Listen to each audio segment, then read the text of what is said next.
Hello, good morning. এখন আর সকাল সকাল ঘুম থেকে উঠতে হয় না, কারণ স্টুডেন্টদের চলছে মর্নিং স্কুল। আর ওদের মর্নিং স্কুলের জন্য আমি হয়ে গেছি আরও বড় ল্যাটখোর। সকালবেলা ঘুম থেকে উঠে এত ঘাড় দিয়ে মাথা দিয়ে ব্যথা করে, তো তাই একটু আড়মোড়া ভেঙে নিলাম। আর চিন্তা করছিলাম যে কী করবো, সারাটা দিন কীভাবে কাটাবো, কারণ খুব খুব কষ্ট হচ্ছিলো, ল্যাদ লাগছিল, ভালোই লাগছিল না।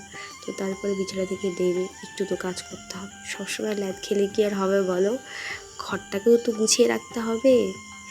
তো তারপরে ঘরটাকে গুছিয়ে রাখার জন্য একটু ঝাড়টা দিচ্ছি, যেটা না করলে আবার নিজেরই শান্তি লাগবে না।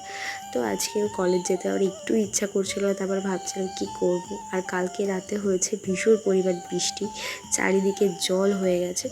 বৃষ্টি হচ্ছে বাট গরম কিন্তু কমছে না, গরম গরমের জায়গায় আছে।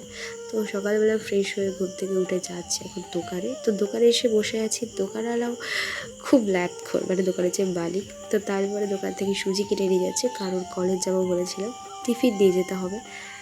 তো তার জন্যই সুজিটা নেওয়া। যাওয়ার সময় গাছ থেকে কিছু ফুল তুলে নিয়ে গেলাম। মা ফুল তুলেছে, তাও আমি কটা ফুল তুলে নিয়ে গেলাম। আমি মাঝে মাঝে ফুল তুলি, তো নিজেদের কাছ থেকেই তুলছি, অন্য কারো কাছ থেকে নয়, ভুলভাল কেউ কমেন্ট করবে না। তো ফুল তুলে দিয়ে এখন ঘরে ঢোকা যাক।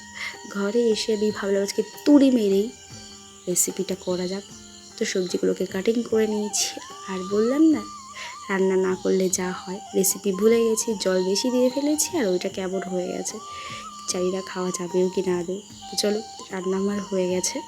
এখন আমি স্নান করব, স্নান করে যাব রেডি হতে। তো রেডি হয়ে খাওয়া দাওয়া করে বেরিয়ে গেছি কলেজের জন্য। ভেবেছিলাম যাবো না, তারপর ভাবলাম বাড়ি থেকেই বা কী করবো, সেই তো ল্যাদ খাবোই। তো কী আর করার, যেমন ভাবা তেমন কাজ। তো চলে এসেছি, আর আমার পাশে বসে আছে সুন্দরী। দেখো সুন্দরীর মুখটা কিন্তু ভীষণ চকচক করছে, আর এরা ক্লাসের মধ্যেও খাচ্ছে। তো ক্লাসের খাওয়া শেষ হয়ে গেছে, আবার টিফিন টাইমে ওরা এখন খাওয়া শুরু করে দিয়েছে।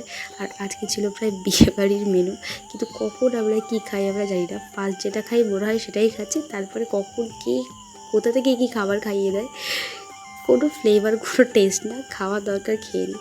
তো খাওয়া দাওয়া করে ক্লাস শেষ করে কলেজ থেকে বেরিয়ে গেছি। আর অটোতে এসে দাঁড়িয়েছিলাম বাসের জন্য। তো বাস পেয়ে গেছি, বাসের সিটও নিয়ে নিয়েছি, বাট সিটটা ছিল পেছনে। আর পেছনের সিটে খুব অসুবিধা হয়, আর এত ছাকুনি হয় কি বলবো, বলার মতন না। তো বাস থেকে নেমে পড়েছি, আর বাস থেকে নেমে পায়ে হেঁটে আমার বাড়ি কিছু একটা, তো হেঁটে হেঁটেই যাচ্ছি। তো আজকের ভিডিওটা এই পর্যন্তই, দেখা হচ্ছে নেক্সট ভিডিওতে। বাই।